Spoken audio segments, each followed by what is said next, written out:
Chacun de ces ouvrages vient alors s'ancrer dans d'immenses digues assurant la cohérence de l'ensemble. Ces géantes de pierre et de béton représentent 4 km au total. Elles font partie des plus grandes structures du génie civil jamais conçues. Un mur indestructible capable de faire face aux éléments pendant une centaine d'années. Leur construction a commencé dès les premiers instants du chantier de cette nouvelle route. La tâche est titanesque. Il faut pouvoir s'élever suffisamment haut au-dessus de l'eau pour maintenir la circulation à l'abri tout en résistant aux assauts constants de la houle. Ouais, c'est vrai que c'est impressionnant de s'imaginer une vague qui arrive quasiment à hauteur du mur là-haut là, et qui vient s'éclater dans les enrochements. Ces digues doivent donc elles aussi s'appuyer sur une conception à toute épreuve. Elles sont essentiellement constituées d'un corps de digue partant du fond océanique et s'élevant peu à peu grâce à un enrochement de matériaux de plus en plus gros et de plus en plus lourds. La masse des blocs de pierre et de béton varie de quelques kilos au centre de l'ouvrage jusqu'à plusieurs tonnes à l'extérieur. Une dernière couche constituée de blocs de béton de plusieurs dizaines de tonnes forme une véritable carapace autour de ce corps de digue.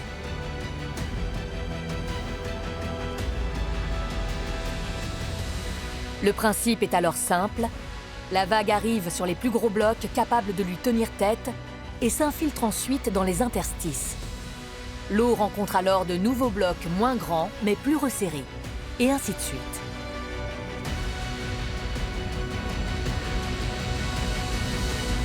C'est vraiment une alternance entre la matière et le vide. Et donc, quand la houle arrive, une partie va être cassée par la matière et l'autre va rentrer dans les vides. Et en fait, ces différents chocs successifs entre la matière et les vides qui, petit à petit, au fur et à mesure qu'elle rentre dans la digue, va permettre de casser l'énergie et de la dissiper. C'est comme si on la fractionnait, en fait, petit à petit. Une fois cette houle brisée, la digue prend de la hauteur pour accueillir la chaussée. Cette dernière est alors protégée par un mur chasse-mer en béton armé, renforcé sur toute sa longueur et muni d'un déflecteur de houle capable de dévier les vagues, ayant réussi à s'immiscer jusqu'ici. Perchée à une vingtaine de mètres de haut, la route est alors protégée du moindre risque de submersion. Pour parvenir à dimensionner parfaitement ce projet, les ingénieurs ont donc dû prendre en compte les spécificités de l'île et imaginer les scénarios les plus extrêmes. Ils testent les différentes options, les différents arrangements de matériaux sur des maquettes extrêmement précises, intégrant même la hausse du niveau des océans dans les prochaines années. On analyse toutes les houles sur les 20-25 dernières années et on fait des projections sur les 100 prochaines années, quelle est la houle maximum qui peut arriver. Et on va, en modèle réduit, tester cette houle sur les ouvrages. Donc on crée le fond marin et on vient créer des vagues qui vont venir s'écraser sur l'ouvrage en modèle réduit et on vérifie que toute la conception qu'on a fait au préalable de manière calculatoire fonctionne bien. Les digues seront donc capables de résister régulièrement à des houles de 13 mètres et de faire face à des pics de 26 mètres. La construction peut enfin commencer. Une fois de plus, les travaux débutent par la préparation du terrain et par la venue de la fameuse barge Pinocchio. Pinocchio, ce qu'il a fait, c'est qu'il est venu construire ce qu'on appelle le pied de la digue, donc une grande tranchée dans l'eau pour venir enlever le sable et pouvoir après, pendant la phase de construction, le substituer par plutôt des enrochements, donc des matériaux plus solides, plus stables et pérennes. Une fois ce pied de digue réalisé, la construction repose sur l'apport d'une quantité pharaonique de matériaux. 9 millions de tonnes de remblais et d'enrochements. Une première partie est tout d'abord convoyée par la mer grâce à un immense navire à déchargement latéral capable de déverser précisément son chargement le long du futur ouvrage. C'est ensuite au tour des équipes terrestres de prendre le relais. Un balai incessant de camions livre leur cargaison sur le chantier, tandis que des bulldozers poussent cette matière première pour la faire tomber dans l'eau et avancer la digue dans l'océan. Ensemble, ces équipes forment un talus savamment ordonné, superposant des roches de plus en plus massives. Cette mise en œuvre précise nécessite toutefois un approvisionnement continu en matériaux et le chantier doit faire face à un problème de taille. Les carrières de l'île ne sont pas en mesure de produire les enrochements les plus imposants. Les équipes de construction ont donc l'idée de se tourner vers une des spécificités de la Réunion. Ici, depuis des décennies, les agriculteurs sont contraints de retirer des blocs de pierre de leurs champs pour travailler la terre.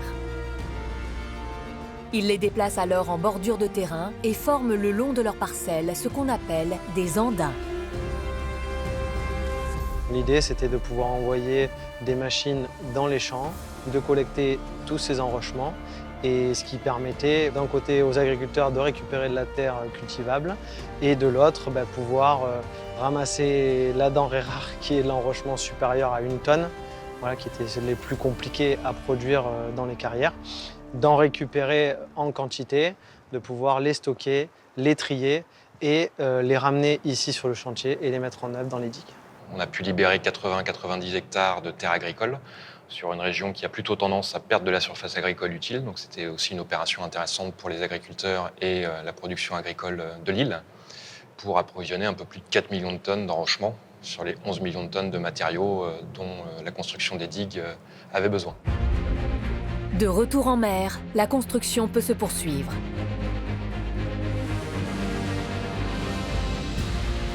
Le talus du corps de digue plonge à 11 mètres sous l'eau et s'élève à 5 mètres au-dessus de la surface. Il s'agit toutefois de le réarranger à la perfection.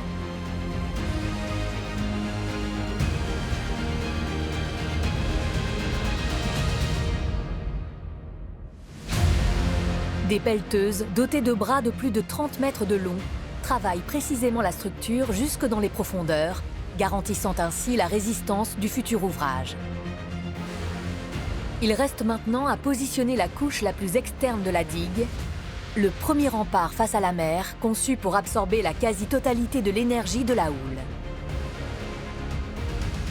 Cette véritable carapace est composée de blocs à la fois massifs et épousant des formes très particulières. Et pour cause, ils ne sont plus récupérés dans la nature, mais fabriqués sur mesure. Quand on construit des digues, donc voilà, on commence par des enrochements plus petits, puis on va vers des enrochements de plus en plus gros. Mais il arrive un moment donné où on bascule vers le béton, qui est un matériau plus dense, donc plus lourd. Et surtout, on va être sur des technologies imbriquées. Donc à la fois du poids plus l'imbrication fait qu'on a vraiment une meilleure résistance à toutes les sollicitations extérieures de la houle. L'acropode est un des multiples éléments qui existent pour protéger les digues. C'est un gros bloc béton qui a été développé pour répondre à certaines spécificités qui sont sa durabilité, sa tenue à la houle, tout en étant perméable pour casser la puissance de la houle, tout en évitant tout mouvement. C'est-à-dire qu'il faut qu'ils s'imbriquent les uns dans les autres de façon à résister aux houles. Ces acropodes, ces pièces de béton d'une trentaine de tonnes, doivent donc être placées avec précision pour s'encastrer solidement les uns avec les autres, tout en laissant de l'espace entre eux pour laisser filer une partie de la vague après avoir dissipé son énergie. Ça paraît simple comme ça, mais en fait pas du tout. Ce qui est important, c'est que déjà que les blocs n'aient pas la même orientation. Il faut vraiment qu'ils aient des orientations variées.